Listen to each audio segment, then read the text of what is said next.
et bienvenue pour cette conférence de la mémoire de Bordeaux Métropole. Donc, vous l'avez compris, sur un axe essentiel dans la vie quotidienne de beaucoup d'entre nous, cette fameuse rocade. Cette conférence va permettre de retrouver de manière chronologique les grandes étapes qui ont permis la construction et l'évolution de cet axe routier majeur. Une rocade qui a contribué à l'évolution des différentes communes de l'agglomération, nous l'avons abordé tout à l'heure en introduction, à la construction également de la notion même de métropole, et ainsi à concrétiser le travail mené par la communauté urbaine de Bordeaux, alias la CUB, pour ceux qui s'en rappellent bien sûr, et désormais par Bordeaux Métropole. Comme nous le voyons ici sur ce plan de Bordeaux de 1895, au-delà des cours de Bordeaux reprenant pour l'essentiel le tracé des anciens fossés de la ville, la première ceinture concernant Bordeaux et une partie de son agglomération repose sur les boulevards, dont les travaux s'achèvent au début du XXe siècle. Face au développement démographique et économique attendu, de premières études commencent à être menées dans les années 1920 pour envisager un nouveau boulevard en lien avec l'apparition du concept de Grand Bordeaux. Dans cette optique, le 6 janvier 1930, l'architecte Cyprien Alfred Duprat présente durant sa conférence Bordeaux Vision d'avenir le projet d'une nouvelle ligne de boulevards extérieurs qui, je cite, formera un jour la limite des emprises sur les communes de Talence, Pessac, Mérignac, Codéran, Le Bouscat et Bruges, que l'on peut donc voir sur ce plan schématique des grandes artères de circulation de ce futur Bordeaux.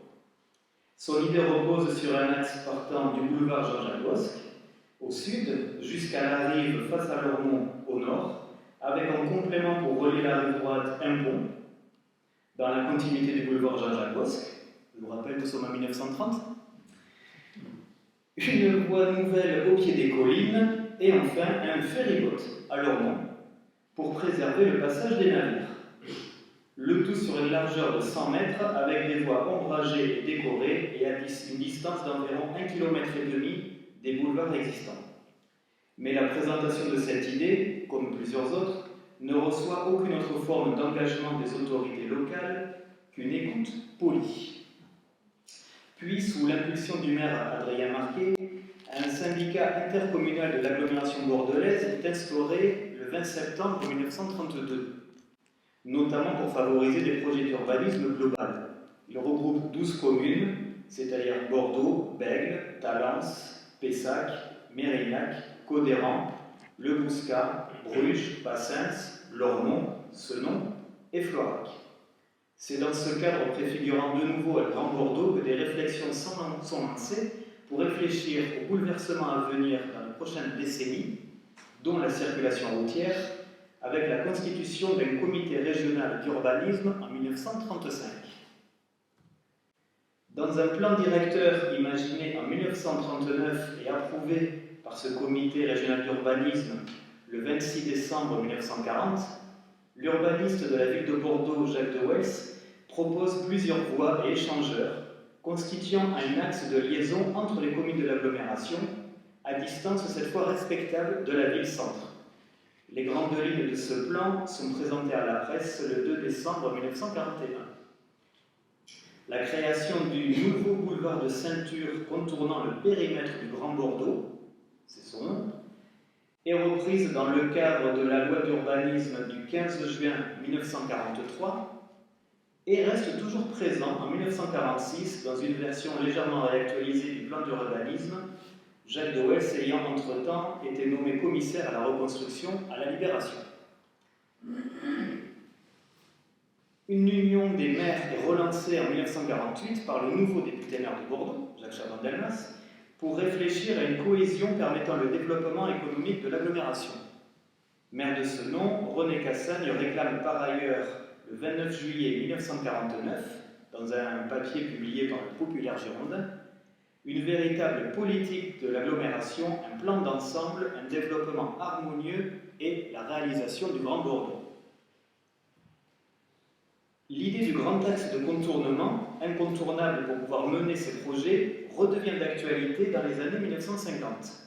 Il est ainsi relancé en novembre 1953 par l'architecte urbaniste Maurice Métro qui en compare le contour et l'ampleur au projet du périphérique parisien, parce que les échelles sont similaires.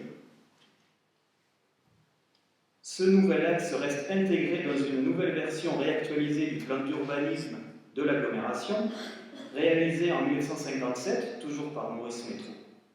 Toutefois, ce tracé d'une future rocade est encore un peu plus éloigné de la ville par rapport aux tracés antérieurs pour tenir compte des nouvelles constructions et de l'implantation du futur pont suspendu, dont la construction a été décidée le 13 août 1954 par le ministre des Travaux publics, un certain Jacques Chaban-Delmas.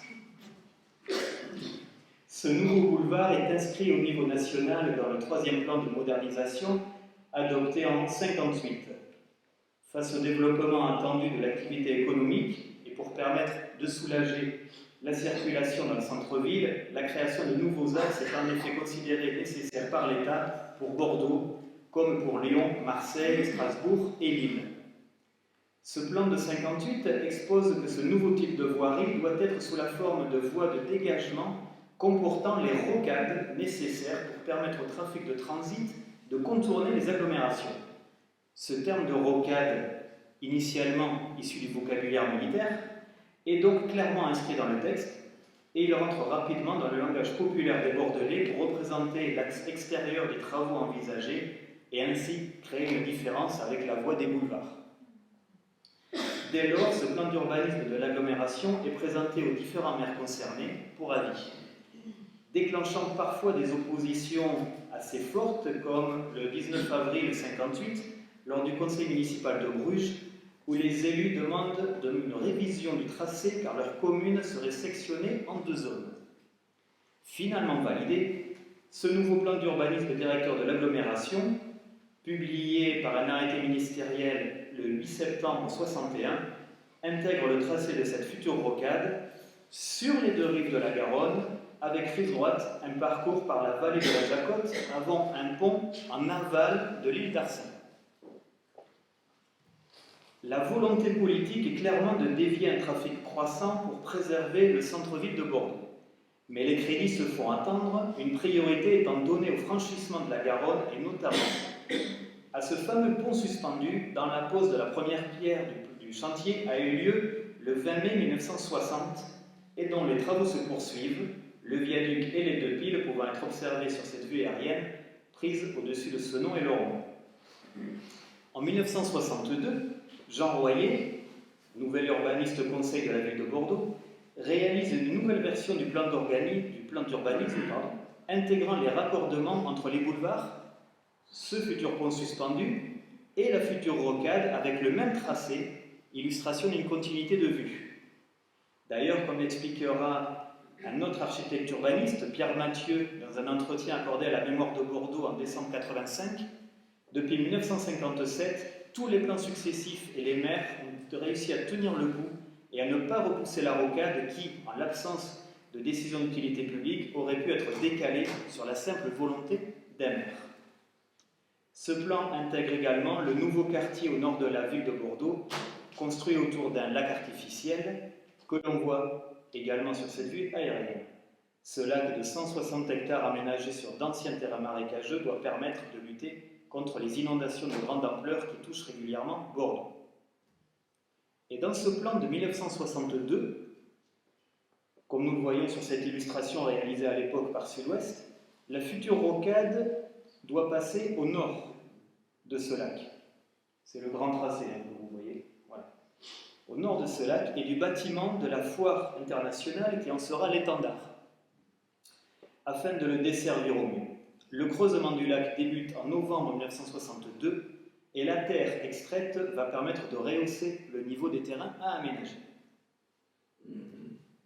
Dans le détail du schéma de voirie du plan d'urbanisme de 62, confortant le choix du tracé de la rocade à une grande distance du centre-ville de Bordeaux, celle-ci est la partie extérieure d'un ensemble de voies de circulation et était dédiée au trafic de transit nord-sud et à la liaison vers les grands équipements extérieurs comme l'aéroport ou le projet du lac. Rive gauche, c'est la partie intérieure de ce schéma est proche de la ville et constitué par la ceinture des boulevards, un axe intermédiaire pour les liaisons entre les communes est également prévu, la voie des mairies. Un axe reliant les centres-villes de manière rapide et optimale, et même symboliquement les hôtels de ville de ces communes, à savoir en partant de Bègue et en passant par Talence, Pessac, Mérignac, Bruges et Le Bouscat, avant de se terminer au niveau de la place La Tulle, reprenant ainsi en grande partie l'axe imaginé à l'époque par Cyprien Alfred Duprat et Jacques de Wels. Pour en revenir à la rocade, le ministre des Travaux publics et des Transports, Marc Jacquet, est en visite à Bordeaux le 17 juin 1963. Accompagné par Jacques Chaban-Delmas, sur ce cliché, il visite plusieurs chantiers, comme celui du pont suspendu du creusement du lac ou ici du futur bâtiment de la foire.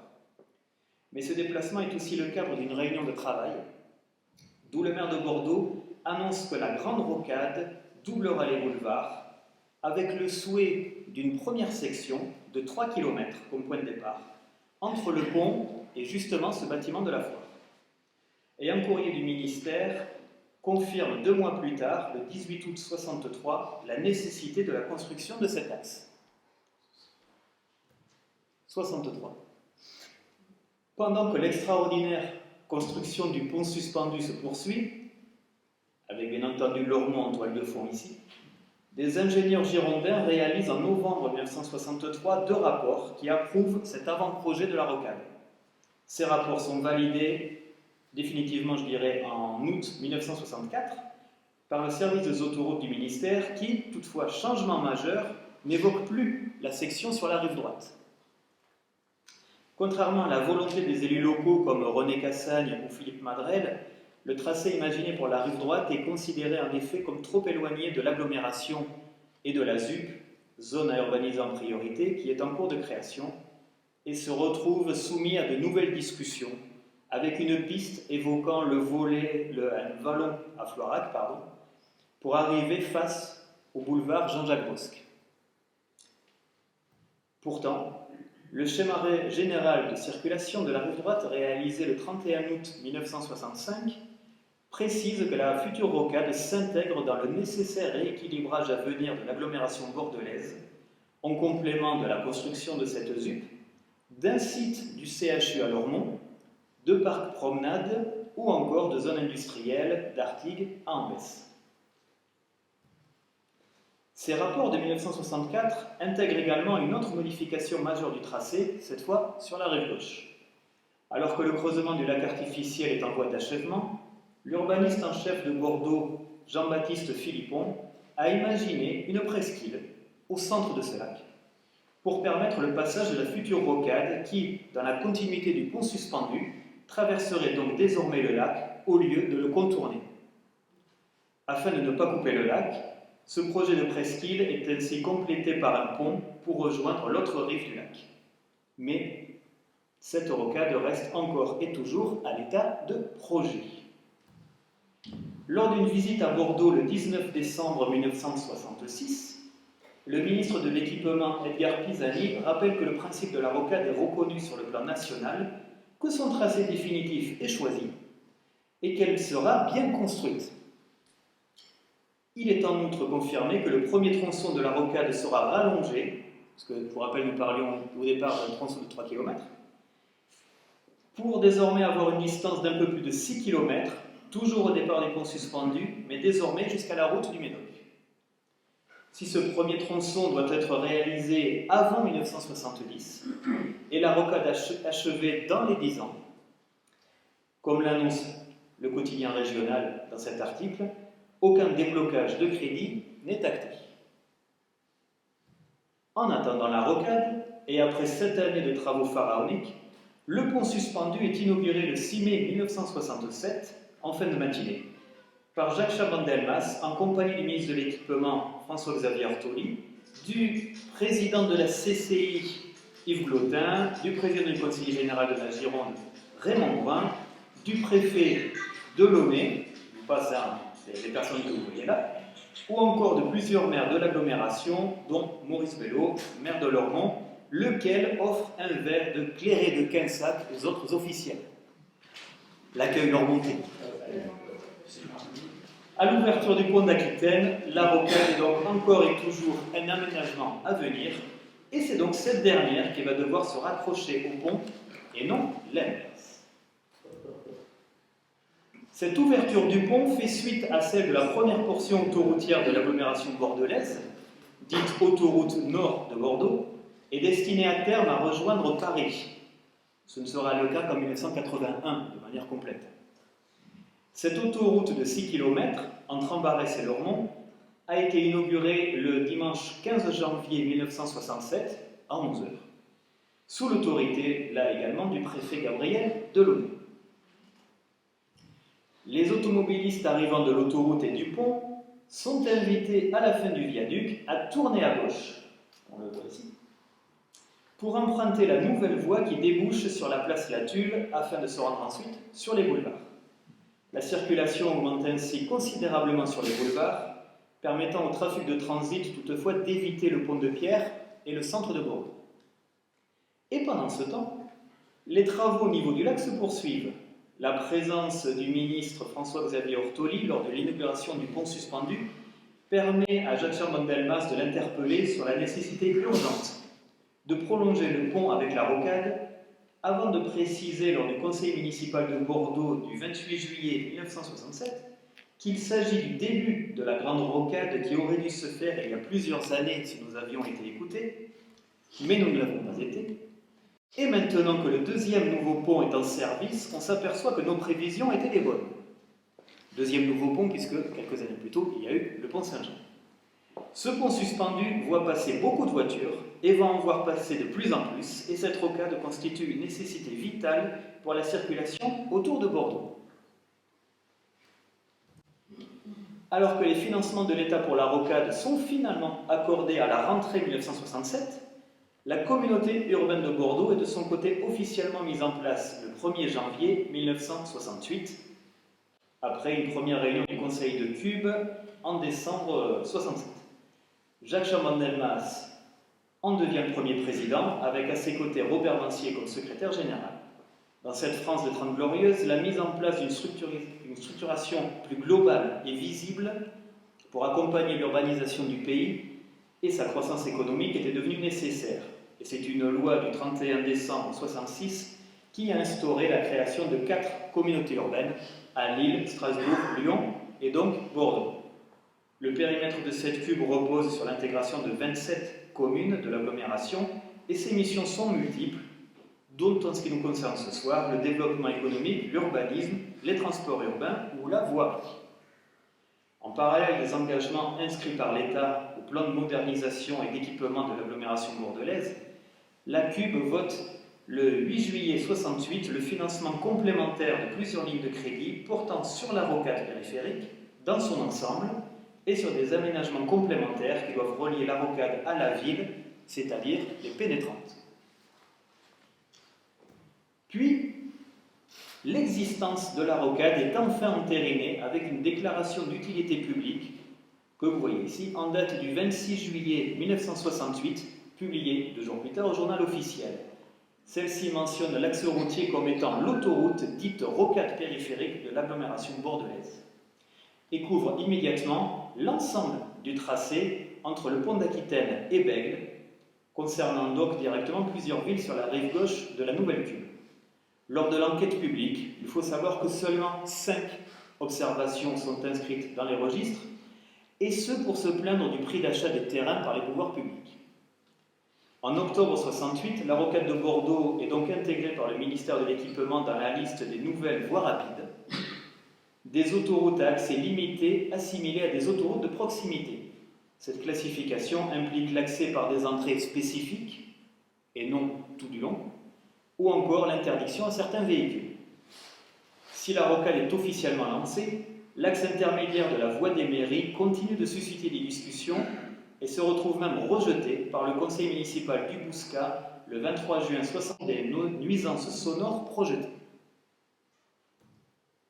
Les travaux de terrassement du premier tronçon de la rocade de l'agglomération bordelaise débutent enfin à l'automne 1969, avec notamment la création d'un immense giratoire dans la continuité du pont suspendu pour éviter la construction d'un réel échangeur autoroutier tout en permettant d'accéder au nouveau bâtiment de la Foire internationale qui a été inauguré le 10 mai 69.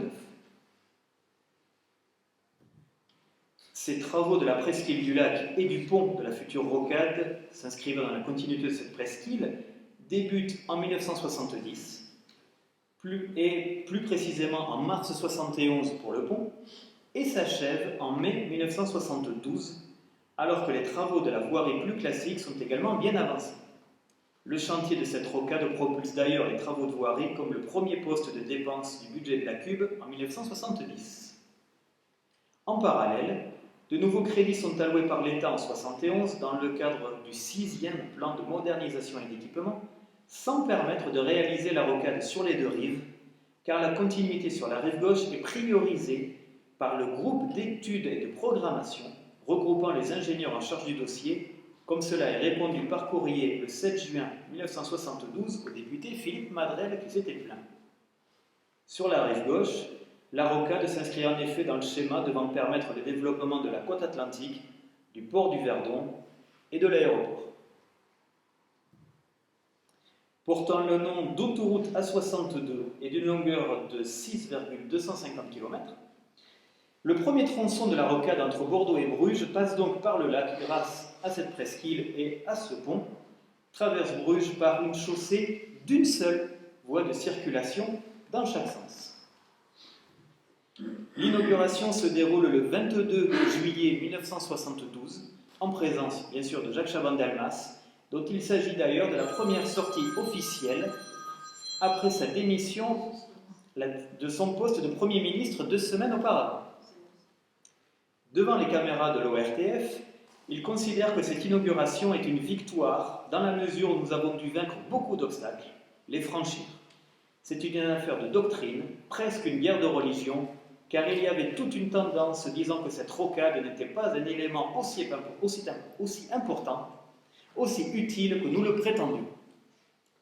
Le ruban tricolore, nous le voyons ici, est coupé à 11 heures, c'est une sorte de tradition, 11 heures, avec une paire de ciseaux reçus des mains de la fille de Daniel Dubois, 3e ligne et capitaine de l'équipe de rugby du CA Begley, mais aussi conducteur de travaux sur le chantier.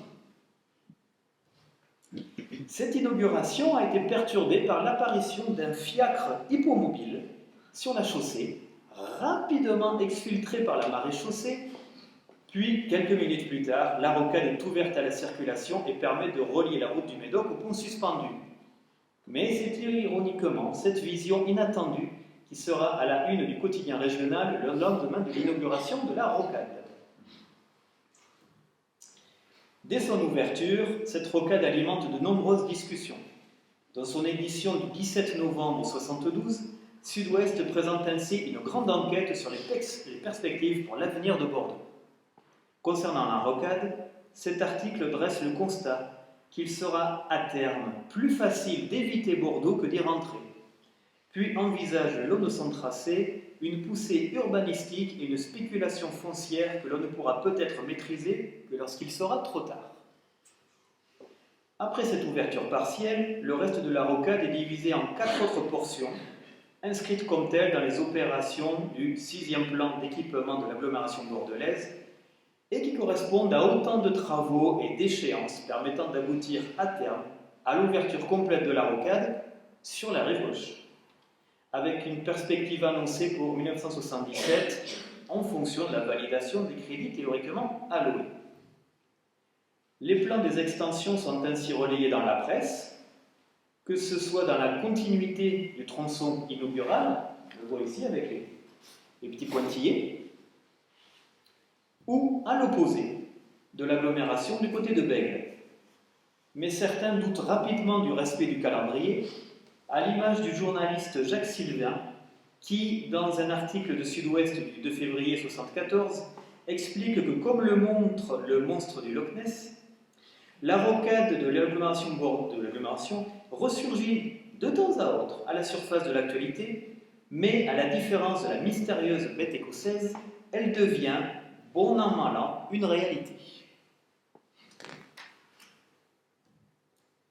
Et les défenseurs de la rocade rive droite n'abandonnent pas non plus, avec la réalisation de l'étude préliminaire de l'échangeur de la Gardette, à Lormont, en octobre 1974. Mais plus concrètement, même si la qualité de la photo n'est pas extraordinaire, les travaux avancent à Bègle et près de 3 ans après le premier tronçon au nord entre le pont d'Aquitaine et Bruges, la première extension de la rocade se matérialise ainsi, selon une logique implacable, au sud de l'agglomération. L'ouverture de la portion de 5 km entre Bègle et Villeneuve-d'Ornon se déroule le 12 mai 1975, avec quelques semaines de retard sur le calendrier prévu, en raison de difficultés d'approvisionnement en acier en 1974.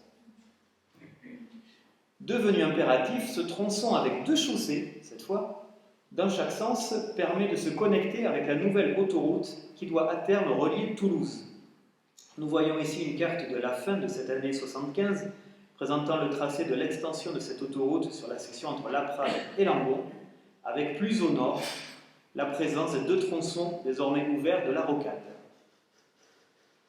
Ce deuxième tronçon comporte des ouvrages d'art pour surplomber la voie ferrée vers Sète et la gare de triage d'Ourcade, ou encore 8 ouvrages hydrauliques pour garantir le passage de nombreux ruisseaux et estèilles.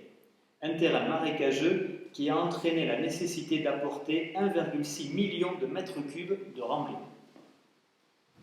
Par ailleurs, ce tronçon intègre en complément la voie sur berge autoroutière de 2 km jusqu'au boulevard Jean-Jacques Bosque et permet ainsi de connecter la rocade au centre-ville par le sud.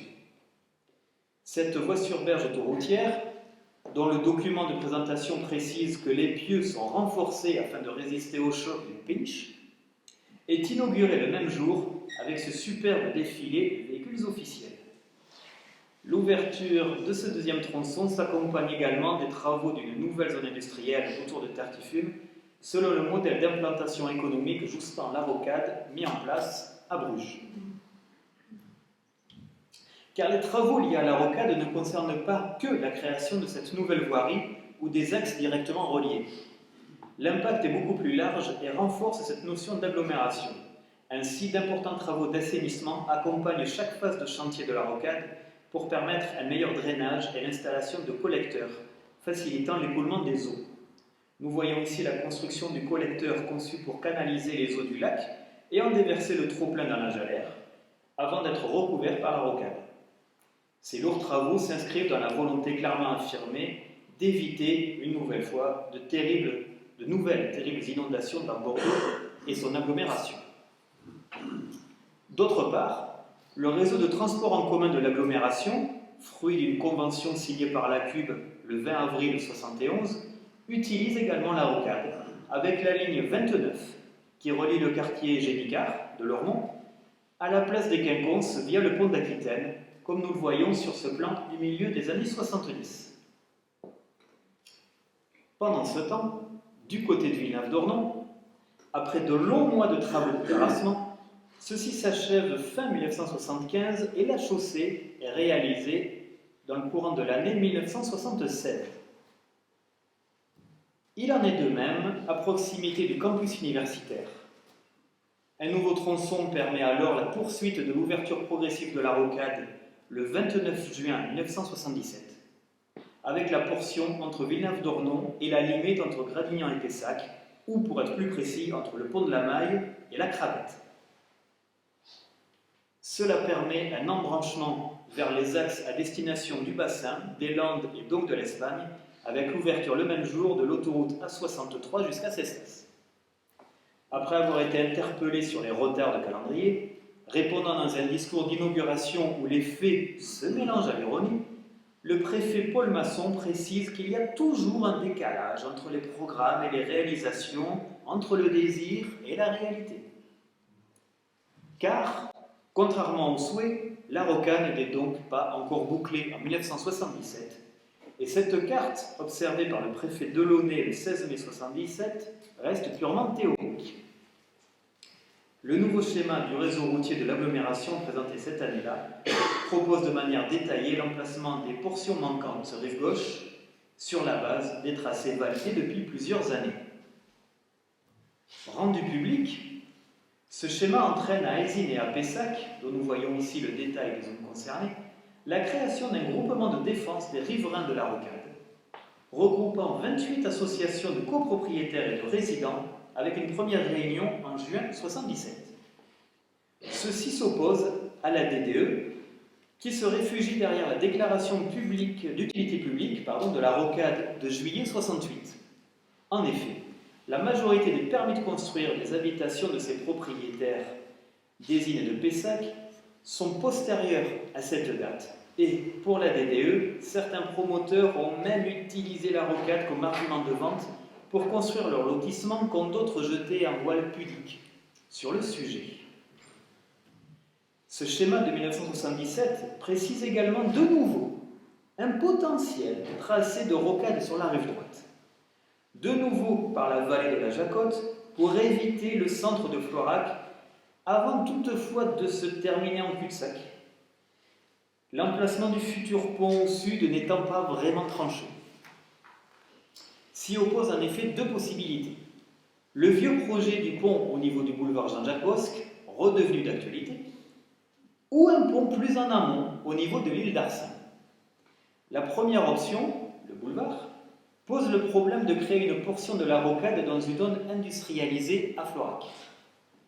La deuxième option, soutenue par le Conseil général, nécessite d'augmenter la distance du tracé général de la rocade et de parcourir les zones inondables et protégées de la plantation à Villeneuve-d'Ornon. Ces deux options sont pourtant conjointement retenues dans un premier temps à la suite d'un accord le 6 février 1978 entre la préfecture et les élus locaux. En effet, ce jour-là, un consensus sur les divergences entraîne cette situation. Ainsi, Simone Rossignol, maire de Bègle, rappelle la nécessité du pont Jean-Jacques Bosque, mais surtout sa vocation urbaine, la rocade devant avoir un franchissement plus en amont. Jean Briat, maire de Bouliac, s'oppose au pont d'Arsin car cela nuirait au développement de sa commune. Et enfin, Claude Raymond, maire de Florac, s'oppose au pont Jean-Jacques Bosque qui entraînerait la disparition de plusieurs usines sur sa commune. Une décision ministérielle le 17 juillet 1978 accorde un premier financement pour permettre les acquisitions foncières et les travaux préalables à la rocade sur la rive droite, de l'autoroute vers Paris jusqu'à la Garonne au niveau de Florac, sans plus de précision. Si à Ésine, une solution technique a été trouvée face aux nuisances avec la construction de buttes anti-bruit encasonnés qui se veulent à la fois esthétiques et efficaces, du côté de Pessac, en revanche, de vifs échanges ont lieu lors des réunions municipales, puis, sous l'impulsion du maire André Pujol, élu l'année précédente, le tracé de la rocade est symboliquement rejeté à l'unanimité du conseil municipal de Pessac le 29 juin 1978. Alors que les travaux débutent malgré tout en décembre de cette même année, Michel Sainte-Marie, maire de Mérignac et désormais également président de la CUB, évoque le sujet devant l'Assemblée nationale le 4 mai 1979. Les associations de riverains organisent plusieurs manifestations, comme le 12 mai 1979 avec une course à pied en forme de protestation. Un rapport est en outre remis par Michel Sainte-Marie et André Pujol le 6 octobre 1979 au président de la République Valéry Giscard d'Estaing, dénonçant les problèmes engendrés par la réalisation de la rocade dans la commune de Pessac. Mais, au fil de semaines et des délibérations, les élus de la CUB font bien apparaître d'une part la nécessité de finaliser la rocade et d'autre part l'impossibilité pour la collectivité locale de pouvoir supporter le coût des travaux s'il y a un désengagement de l'État. Pendant ce temps, toujours en projet mais de plus en plus précaire face aux oppositions des associations de riverains, là aussi, la voie des mairies est officiellement abandonnée par une délibération du bureau de la CUB le 19 janvier 1979. Toujours en 1979, le schéma du réseau routier est complété par un arrêté préfectoral qui fixe désormais une zone de non-construction de 200 mètres autour du tracé de la future rocade rivante. Dans le même temps, il est décidé de modifier l'avant-projet réalisé par la DDE en déplaçant de quelques mètres vers le nord la voirie de la RN 89 pour éloigner le futur échangeur avec la rocade du lotissement Pierre-Loti de ce nom, dont nous voyons ici l'issue. Et le 11 mars 1980, l'implantation du futur échangeur multiple regroupant Lagardette et l'Archevêque à Lormont et modifié après de nombreux échanges entre les collectivités et les riverains, réunis au sein d'associations comme Vivre à l'Homme. 2 décisions qui permettent de finaliser, enfin, le tracé de la première partie de la future rocade rive droite. Alors qu'ils demandaient la possibilité d'enterrer leur portion de la rocade, les associations et élus de Pessac obtiennent finalement, à la suite d'une délibération de la CUB le 18 juillet 80, la mise en place de nouvelles buttes de protection phonique et de murs anti-bruit, dont certains réalisés avec des pins des Landes et des sapins du Jura, ainsi que la création d'un passage pour les piétons et de roues, le tout s'inscrivant dans un projet de protection de l'environnement de la rocade. Le 10 mars 1981, c'est l'ouverture tant attendue du tronçon de la rocade construit sur 6,5 km entre Bruges et Mérignac, en prolongement donc de la section initiale, et ce qui permet enfin d'assurer un raccordement à l'aéroport. Un tronçon dont l'ouverture est jugée prioritaire depuis plus d'une décennie et pour lequel le vote par la CUB de financement anticipé pour l'acquisition de terrain et le commencement des travaux avait eu lieu à l'été 72. Travaux qui n'avaient donc débuté qu'au printemps 78 et comprennent un imposant collecteur pour drainer les eaux fluviales vers la Jalle de Blanquefort ou encore 10 ouvrages d'art, dont une passerelle pour piétons et 2 roues, là aussi, sans oublier les dispositifs anti-bruit des îles avec ses buttes de terre engazonnées. De son côté, le pont d'Aquitaine connaît ses premières évolutions quand les trottoirs pour piétons sont supprimés en 1980, permettant ainsi la création d'une 5e voie de circulation au centre de l'ouvrage, mise en service le 26 juin 1981. Cette voie centrale est ouverte dans un sens ou dans l'autre, en fonction des conditions de circulation grâce à un système de signalisation électronique d'affectation des voies, du sens des voies visible depuis des portiques. Ce système de portiques et d'affichage du sens de la voie centrale rythmera la vie du pont d'Aquitaine durant de nombreuses années, pour le meilleur et pour le pire.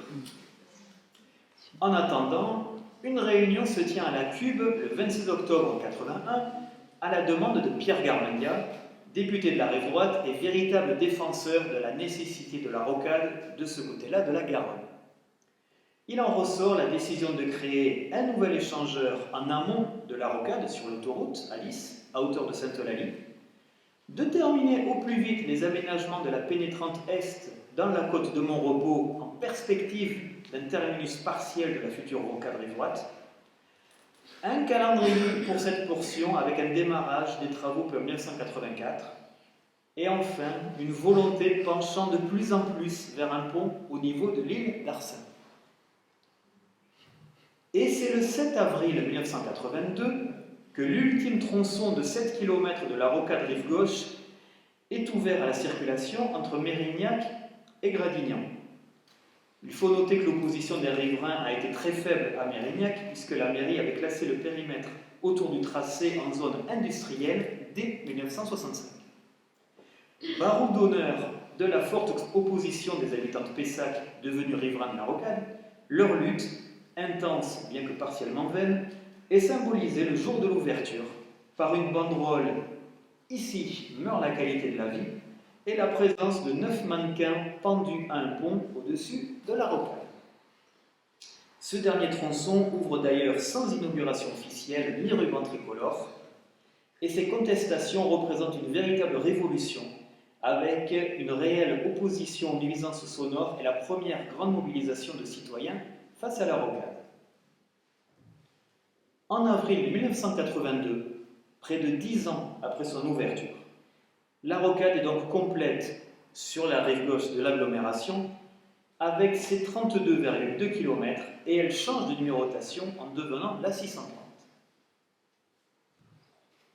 Et un événement historique, premier d'une très longue série paraît-il, survient le vendredi 22 octobre 1982 avec le premier véritable grand embouteillage sur la rocade. Et pas n'importe quel bouchon, avec 8 heures d'immobilisation du côté de Villeneuve-d'Ornon à la suite d'un incident survenu pour un camion-citerne. L'événement fait la une de Sud-Ouest le lendemain, qui relate que certains tombèrent en panne d'essence, d'autres en panne de moteur, et la pluie battante n'arrangeait rien. Aucun plan de délestage, aucun guidage sérieux n'avait été mis en place pour tous ceux qui arrivaient par les autoroutes de Toulouse ou de Bayonne. Ils se jetaient dans le bouchon sans aucune chance de s'en sortir. L'entonnoir était devenu une véritable nasse. Fermez les livres. Véritable point noir sur la rocade et sur l'axe reliant l'Europe du Nord à l'Espagne, le tronçon inaugural bénéficie enfin d'un élargissement de la chaussée. Prise en janvier 82, la décision de doubler les voies de circulation est immédiatement concrétisée et les travaux impliquant notamment la création de 2 échangeurs et de dispositifs anti-bruit sont rapidement menés. Ce doublement est mis en service le 27 juin 1983, associé au nouvel échangeur de la Barde et à son dessin digne des autoroutes américaines où s'enchevêtrent des dizaines de voies.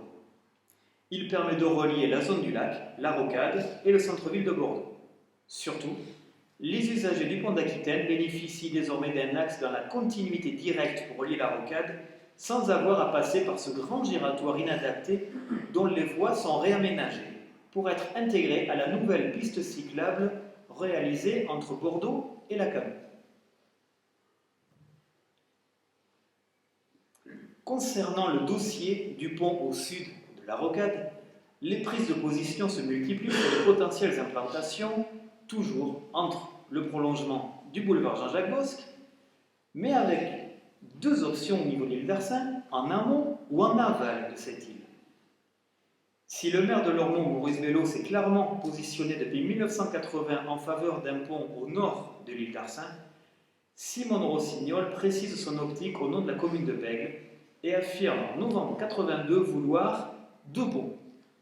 Un pont urbain au prolongement du boulevard Bosc et un pont autoroutier en aval de l'île d'Arsin.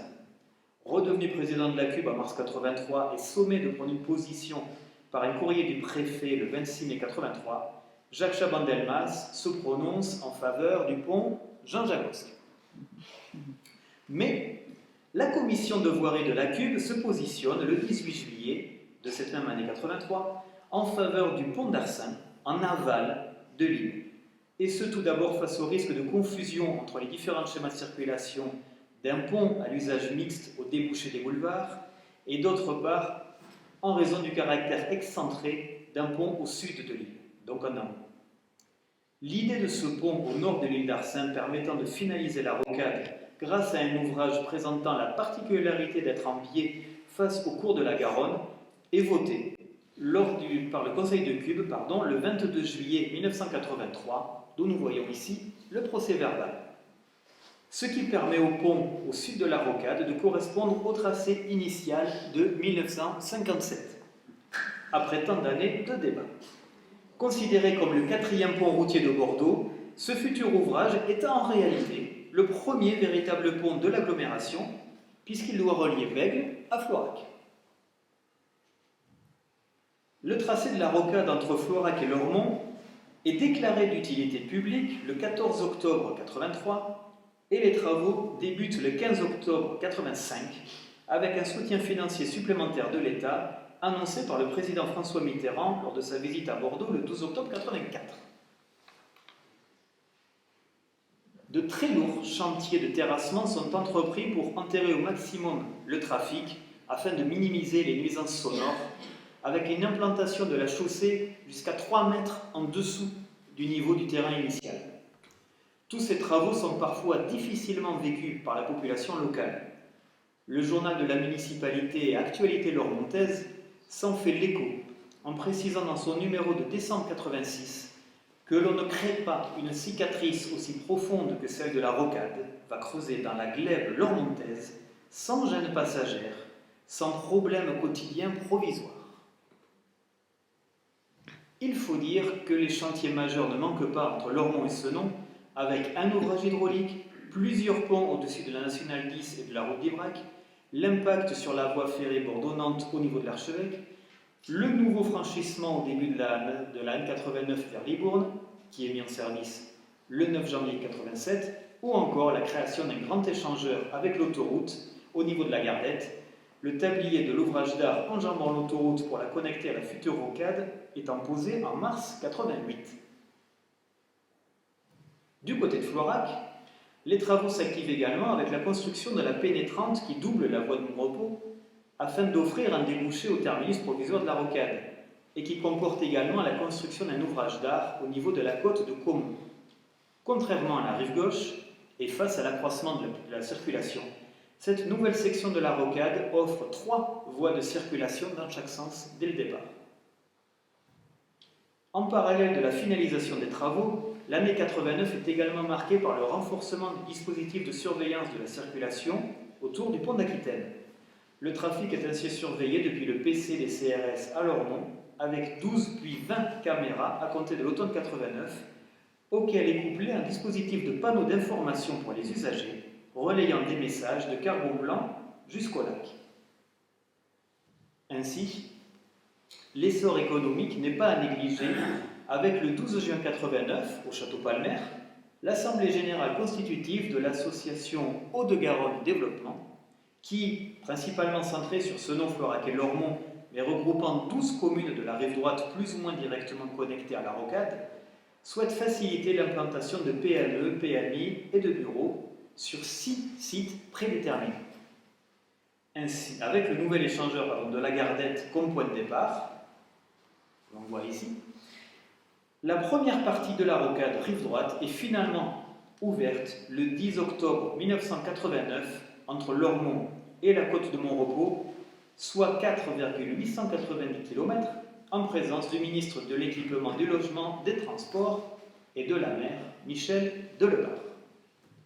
Celui-ci coupe à 9h du matin, on n'est plus matinal sur la rive droite, le ruban tricolore, avec à ses côtés Jacques Chaban-Delmas, le président du Conseil général Philippe Madrel, le député Pierre Garmendia et bien sûr les maires des communes concernées. Et avant de partir, le ministre promet que le pont d'Arcin sera terminé pour 1994.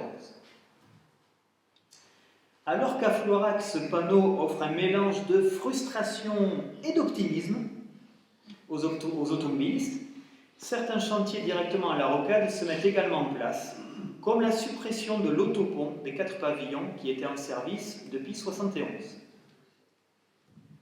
Le chantier des 7 derniers kilomètres de la rocade débute pour sa part en novembre 90. 11 ouvrages d'art sont nécessaires sur cette portion, 4 passages supérieurs, 2 passages inférieurs, notamment au niveau de la Jacotte, et 5 ouvrages hydrauliques. Pour information, c'est une voiture d'une journaliste de Sud-Ouest que l'on voit, ce n'était pas égal. Sans oublier, bien sûr, le pont d'Arcin, dont l'appel d'offres est lancé au mois d'août et le choix du type de pont décidé le 11 décembre 90. Les travaux du pont débutent en 91 et dès l'année suivante, les collectivités locales décident de manière concertée, CUB, Conseil général, Conseil régional, d'accélérer le financement de la rocade en anticipant le versement des crédits prévus pour 1994. En contrepartie, la DDE s'engage à livrer la rocade et donc le pont d'Arcin, cette fois avant la fin de l'année 93, soit avec 1 an d'avance sur le calendrier prévisionnel. Un pari réussi, puisque le dernier tronçon de la rocade rive droite est terminé en décembre 93 entre Florac et Bouliac, complété par ce pont d'Arcin pour se relier avec la rocade rive gauche. L'inauguration du pont de 643 mètres a lieu le 7 décembre 93 à la mi-journée, en présence du président de la République François Mitterrand, qui coupe le ruban tricolore final de la rocade bordelaise devant d'innombrables élus et les élèves des écoles de Bègue et de Bouliac. Dans son discours, le président évoque avec des souvenirs personnels la question du franchissement du fleuve, la construction de ce nouveau pont et surtout la détermination sans faille de Pierre Garmendia. Immédiatement, l'ouverture du pont d'Arcin permet de réduire le trafic sur le pont d'Aquitaine, le délestant du transit de l'axe nord-sud, puisque désormais, la distance entre Paris et Toulouse, encore obligé de passer par Bordeaux pour emprunter le pont de Pierre ou le pont de Saint-Jean, trouve un moyen de franchir le fleuve par le sud de l'agglomération avec ce nouveau pont qui connaît son premier embouteillage dès le lendemain de son inauguration. À la suite du décès de l'ancien président et en souvenir de cette inauguration, le pont d'Arcin est rebaptisé pont François Mitterrand le 2 février 1998. Mais, si elle est désormais entièrement réalisée et permet une véritable boucle de contournement de Bordeaux, la rocade est alors déjà entrée dans plusieurs décennies de travaux complémentaires, principalement autour de deux thématiques. Tout d'abord, face à une voirie ayant un décalage du nombre de voies de circulation entre les deux rives, et compte tenu des importants embouteillages quasiment quotidiens, quasiment de trop, l'élargissement de la rocade rive gauche à 2 fois 3 voies devient impératif. Cet aménagement avait été anticipé dès la conception du tracé, aussi bien pour l'emprise au sol que pour l'espacement des ouvrages de franchissement avec de larges terre-pleins centraux.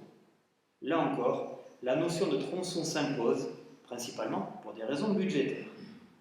Un très long feuilleton débute ainsi à Bègles dès le 11 septembre 1996, afin de limiter le goulot d'étranglement en provenance de la rive droite, pour finalement s'achever à Bruges le 6 mai 2023. Pour l'occasion, une nouvelle inauguration est symboliquement organisée ce jour-là à 10h30, en présence du préfet Étienne Guyot, d'Alain Anziani, président de Bordeaux Métropole, et de plusieurs maires et députés ou sénatrices concernés. Cette troisième voie est ouverte 2 jours plus tard. La rocade est donc officiellement entièrement à 2 fois 3 voies de circulation le 8 mai 2023. L'autre thématique, concernant les travaux, repose sur le pont d'Aquitaine, où une erreur dans sa conception a eu de lourdes conséquences. En effet, les câbles de soutien, élément primordial pour ce pont suspendu, n'étaient pas galvanisés lors de leur pose et les premières ruptures de fil sont constatées dès 1975. La corrosion continue son travail au fil des ans et un dispositif de surveillance des câbles est mis en place en 1993. Face au risque majeur pour la sécurité de l'ouvrage et son avenir, d'importants travaux sont décidés en décembre 1998 pour remplacer les câbles et en profiter pour élargir le pont à 6 voies de circulation avec un salvateur séparateur central en déportant les pistes cyclables à l'extérieur des pylônes. Le colossal chantier débute le 4 mai 2000 et durera jusqu'en 2006.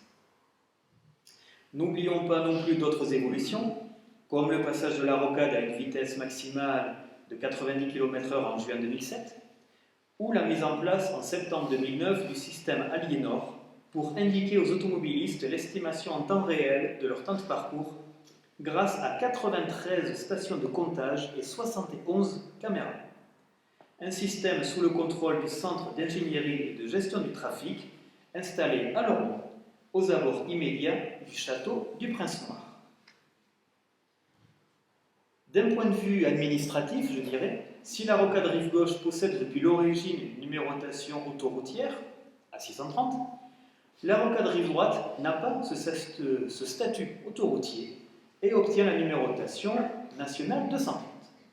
La rocade est ainsi une entité locale, à la double identité officielle, et d'une certaine manière avec 2 parents, qui veillent à son exploitation et à sa gestion, l'État, via la direction interdépartementale des routes atlantiques, et la DREAL, la direction régionale de l'environnement, de l'aménagement et du logement, et de l'autre côté, la métropole.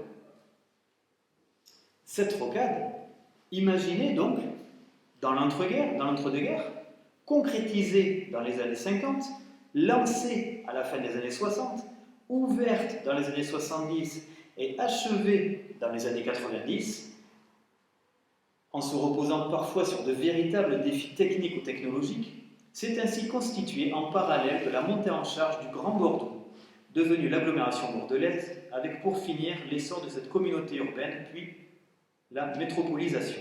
D'ailleurs, comme nous l'avons vu, l'ouverture du pont d'Aquitaine et l'acte de naissance de la rocade sont directement contemporains de la création de la cube. Au fil des ans et des ouvertures des différents tronçons, la cube a pu s'appuyer sur la rocade comme un axe essentiel de cette notion d'agglomération, comme un véritable symbole.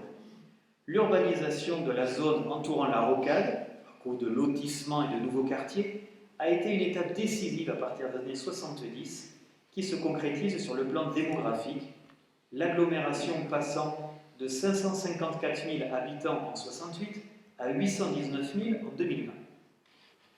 Et la rocade, nous l'avons vu, a aussi accompagné et permis cet essor démographique avec de nombreux travaux d'assainissement liés à sa construction ou encore l'implantation de bassins de rétention des eaux pluviales, comme ici à Eysines, entre les échangeurs 8 et 9. Devenu un sujet central dans la décennie 2010, le projet métropolitain se concrétise avec une loi de janvier 2014 et la CUB, qui repose sur 28 communes depuis l'intégration de Martignas en 2014, voit ses compétences élargies et change de nom pour donc devenir Bordeaux Métropole le 1er janvier 2015. Cette rocade permet d'avoir une vision à l'échelle de cette métropole, de concrétiser cette dernière au-delà de l'institution politique ou administrative et de permettre à ses habitants d'avoir le sentiment d'habiter ce grand Bordeaux rêvé au début du XXe siècle qui dépasse le cadre des différentes communes. Ainsi, si les réalisations récentes sont naturellement mises en avant, du tramway au pont Simon de Veil, en passant par le nouveau stade, Euratlantique ou la LGV, avant tout cela, il y a bien eu la rocade. D'ailleurs, au printemps 2015, vous le voyez, le bulletin métropolitain présente cette carte des grands projets en cours pour les prochaines années, où chacun peut se situer grâce à deux repères, la Garonne et la rocade. Car cette notion d'identité métropolitaine de l'agglomération se forge en partie autour de ces 45 km de bitume qui font de la rocade bordelaise le plus long périphérique de France, devant ceux de Nantes et de Paris. Une longueur qui s'explique principalement par l'abandon du tracé initial, présent dans le plan de Wells de 1940, et par la construction d'une rocade plus éloignée de la ville-centre que les axes similaires qui ont été créés dans les autres métropoles régionales. Ce ne sont pas moins de 14 communes qui sont donc directement traversées et reliées par la rocade. Artigues, Bègles, Bordeaux, Bouliac, Bruges, Senon, Eysines, Floirac, Gradignan, Lormont, Mérignac, Pessac, Talence et Villeneuve-d'Ornon, par ordre alphabétique. Pour la géographie, je vous laisse regarder la carte. En plus de la rocade proprement dite, l'impact sur la circulation de l'agglomération porte aussi sur les 29 points d'échange avec d'autres axes routiers, dont 4 échangeurs autoroutiers, sans oublier une cinquantaine de franchissements qui traversent la rocade. Celle-ci est un vecteur essentiel dans l'essor économique des communes de l'agglomération, avec la multiplication des activités autour d'une dizaine d'hypermarchés, de multiples zones industrielles ou de bureaux implantés autour des échangeurs. En 2016, pas moins de 122 000 personnes travaillaient dans une zone d'1 kilomètre autour de la rocade. Par ailleurs, dans le nouveau schéma des mobilités de Bordeaux Métropole, la rocade pourrait se voir attribuer une nouvelle fonction à l'avenir, à compter peut-être de 2025, celle de frontière de la ZFE, alias zone à faible émission. Chaque échangeur, nous les voyons ici, devrait alors se transformer en quelque sorte en point d'entrée pour le périmètre à l'intérieur de la rocade, qui deviendrait en effet le champ d'action de cette ZFE où les véhicules les plus polluants ne pourraient progressivement plus circuler. Renforçant l'un des paradoxes de la rocade, qui, tout en créant ce lien au niveau de l'agglomération, la divise également en créant une véritable frontière entre deux mondes. À l'intérieur, la densité du logement y est beaucoup plus importante et le réseau de transport en commun est très structuré. À l'extérieur, la voiture continue d'être essentielle pour ne pas dire vitale pour se déplacer, avec en prime, sur son tracé et autour de celui-ci, des nuisances sonores visibles sur cette carte et qui ne peuvent pas être négligées. Chaque franchissement de la rocade par le réseau du tramway est ainsi vécu comme un véritable événement. Et c'est sur la ligne A, entre la mairie de Lormont et Carrier, à la suite d'âpres négociations menées par le maire Jean Touzeau sur le tracé de l'extension, et donc au-dessus de cette section autoroutière historique désormais pleinement intégrée dans le tracé de la rocade, que le premier franchissement commercial de la rocade par le tramway est réalisé le samedi 31 mai 2008. des franchissements désormais au nombre de 8, chaque ligne du réseau étant concernée. Concernant les autobus, après de multiples changements au fil de la réorganisation du réseau, une ligne, la 32, utilise toujours le pont d'Aquitaine, désormais pour relier Bouliac au quartier Bacalan via Lormont et la Butinière. De plus, une révolution que nous voyons ici s'est déroulée le 4 novembre 2019 avec la mise en place d'une autre ligne de bus utilisant la rocade, cette fois à l'ouest, et surtout se servant de la bande d'arrêt d'urgence comme voie réservée entre les échangeurs 12 et 13. C'est la première fois en France qu'une portion d'autoroute est ainsi reconvertie pour un réseau métropolitain de transport en commun. Sur cette thématique de mobilité globale, la rocade contribue paradoxalement à la continuité du REV, le réseau vélo express, en cours de déploiement. Outre l'ancien giratoire reconverti de l'échangeur de la Barde, que nous voyons ici, les différentes lignes de ce réseau REV intègrent la piste du pont d'Aquitaine, la nouvelle passerelle longeant la rocade au-dessus du lac depuis 2020, une voie au bord de la rocade à Mérignac ou encore une autre passerelle qui va être créée le long du pont François Mitterrand. N'oublions pas non plus la superbe passerelle, commentaire personnel, dédiée depuis la fin des années 80 aux piétons et aux deux roues entre Lormont et Artigues, passerelle qui aurait dû avoir une cousine, vous l'avez peut-être vu sur un des plans de tout à l'heure, entre Senon et Artigues, mais qui a finalement été abandonnée. D'autres passerelles piétonnes au-dessus de la rocade ont été créées depuis, comme à Aisine en 2018, le long de la ligne D du tramway. Enfin, il y a ce projet imaginé par des urbanistes et des architectes, soutenu depuis le printemps 2022 par le maire de Bordeaux, Pierre Vermic, de couvrir la rocade de panneaux photovoltaïques à 17 mètres de hauteur. Utopique ou réaliste, cette idée pourrait permettre d'alimenter en électricité plusieurs dizaines de milliers de foyers de la métropole, tout en diminuant la température dans les véhicules et en récupérant les eaux de pluie. En attendant un éventuel développement sur les 45 km de la rocade, le préfet Étienne Guyot a proposé lors de ses vœux en janvier 2024 de tester ce dispositif sur la pénétrante du boulevard Aliénor d'Aquitaine entre le lac et la place Latude. Cela fait partie de l'avenir potentiel de la rocade, comme le nouvel aménagement à l'étude de la section entre la Nationale 89 et la Garlette.